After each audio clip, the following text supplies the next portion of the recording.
The truth is... The truth is... No, like... I want to do it. I trauma blocked it. I don't remember a lot of it. The second we got to where we were going, my brain decided to forget. Hello. Welcome to Season 2 of our adventure. In case you missed it, in our first series called Sink or Sail, we pick up a boat, learn to sail, and explore the Netherlands. And as it turns out, we don't actually sink. We show you around so you can discover with us some really great things and even some strange things we find there. After some practice in the Dutch Internal Sea, we head out to the North Sea, which if you don't know is super mega scary and dangerous, with the intention of sailing this boat to Spain.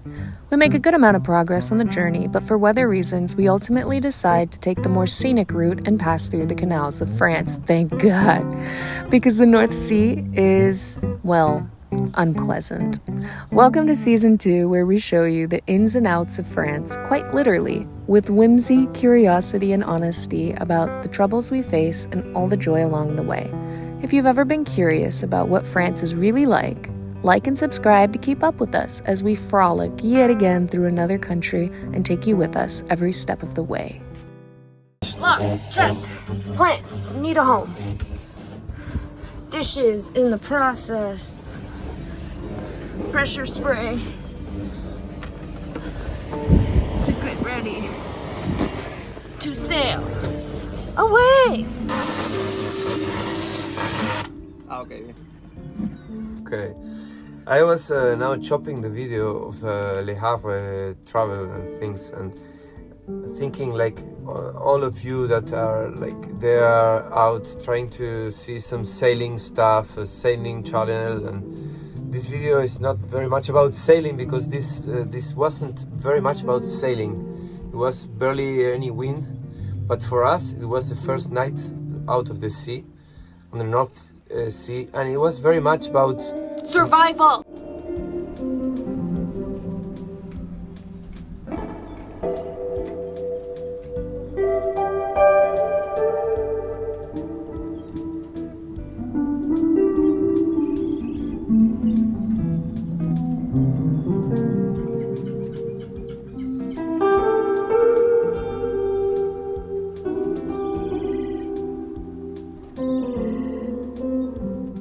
Well, we were struggling with the engine, and now it's working.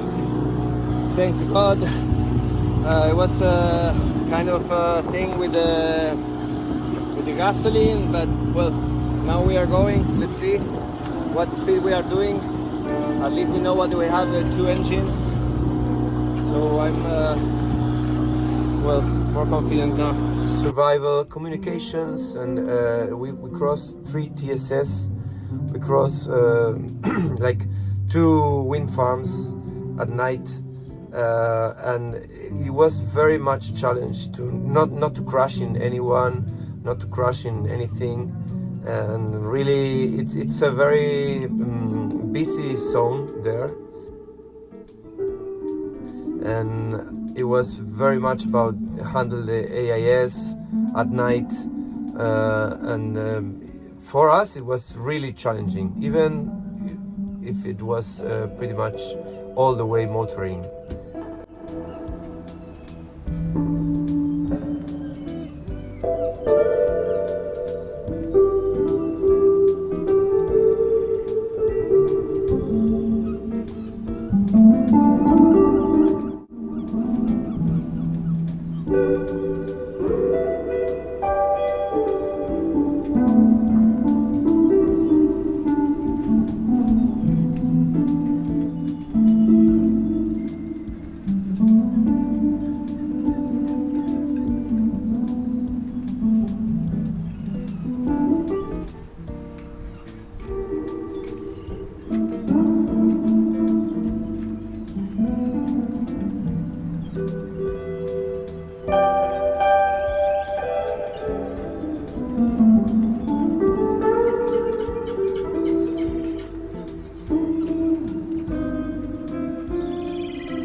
So we were trying to go Cherbourg.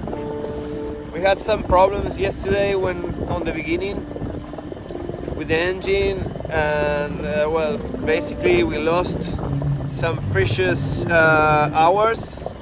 And now if we continue to Cherbourg, we will arrive at 2 in the morning with 22 knots of wind on the nose to an unknown marina, unknown port, big one.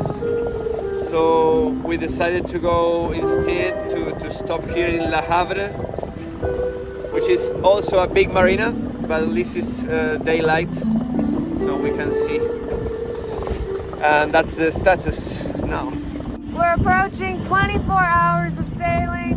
We just managed to put one sail up. We've been alternating between both of our motors because the wind and the currents are not to our favor. I'm being tested physically and psychologically. He's a tough guy. He seems to be fine. I'm doing my best to remain optimistic, but at this point, it's less bad than it was before, so we're doing good.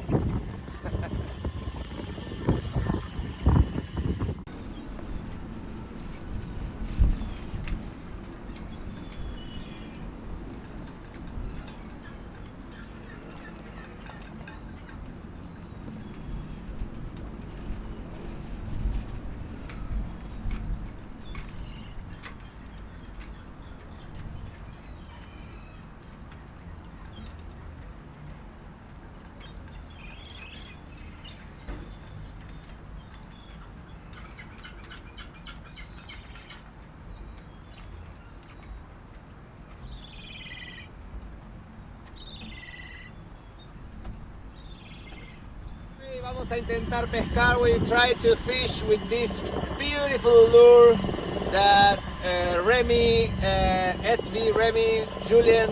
Thanks, Julian! Hey Julien, thank you guys.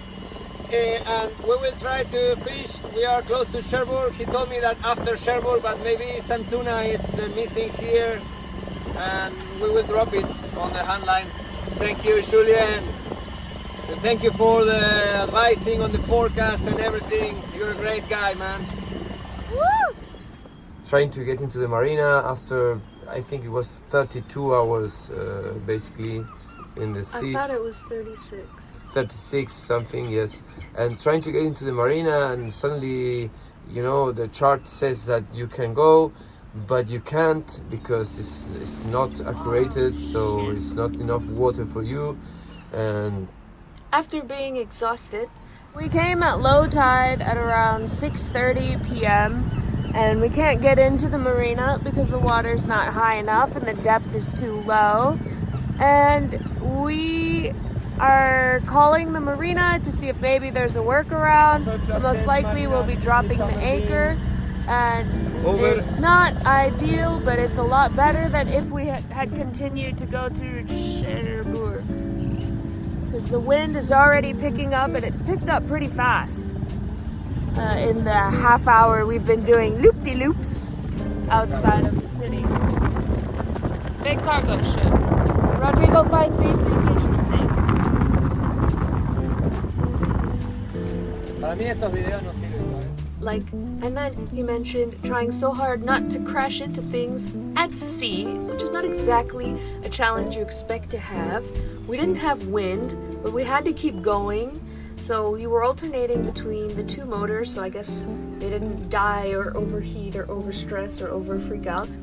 And we get there exhausted, even though it would have been 48. Like, I was ready to champion and find the strength within me and call on my ancestors and whatever to be able to withstand one more night of the and luckily that didn't have to happen, and we ended up in Le Havre. But after the whole day, almost 2 days, we get there and we can't go in, and all I want is a shower. ¡Hecho la mierda!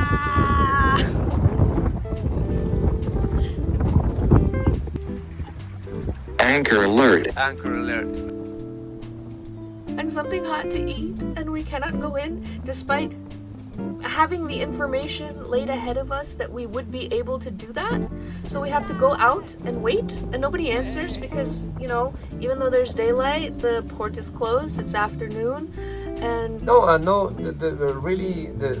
they barely use the VHF, even in the charts or even in the pilot passage plan that you find. It says that the VHF of the Marina is this or that. When you call, they are not using the VHF. They are just using the phone, and VHF is just some old-fashioned shit or authorities. in our minds, the comparison is that in the Netherlands, it's better organized, but the French are cooler. But also, it's a lot more wild here. It's very wild. For example, you can't trust, like in a halt fluvial they have. Now we are in a very nice halt fluvial that it has some depth for us. Explain, what is a halt? It's the places where you can stop when you're in a river. And we did the Maritime Seine and the Seine as a river inside fluvial, and now we are in the Marne. That's gonna be episodes 4 or 5-ish. I don't know. Because in the next episode, we show you what Rodrigo finds in the trash in the fine city of Le Havre. Yeah. Well, guys, this is getting too long. I was just trying to explain the situation with the Le Havre episode, because it says like 30-something hours sailing, and then you go and you find that there's no sailing at all, and that's true. But Motoring counts. yeah, well, for us it counted, and it was very challenging. Even it was no sailing there, but it was very challenging for us. So You saw the ocean. That counts. yeah, and for me especially, like passing my first night out there, it was very nice, and it was something very magic and a very spiritual experience. I saw the sunset there after the moon rising, after the moon going down, and a lot of crazy stars, and then the sunrise again, and out there, and it was crazy, and it was very nice. And thank you very much, Manu, because all this is basically coming from you. So yeah. Also, that magnificent, magical, mystical night you had, thanks to me. Because you weren't sleeping and not bothering me. Yeah! I did come out though at like 4 a.m. unwelcomed. But I did come out and I got to see, and it really was something spectacular with all the stars. I don't complain when I'm unconscious, usually. Sometimes Because you come in too loud. You come into the room too loud. You don't even care that I'm sleeping. Thank you for watching. Thank you for watching.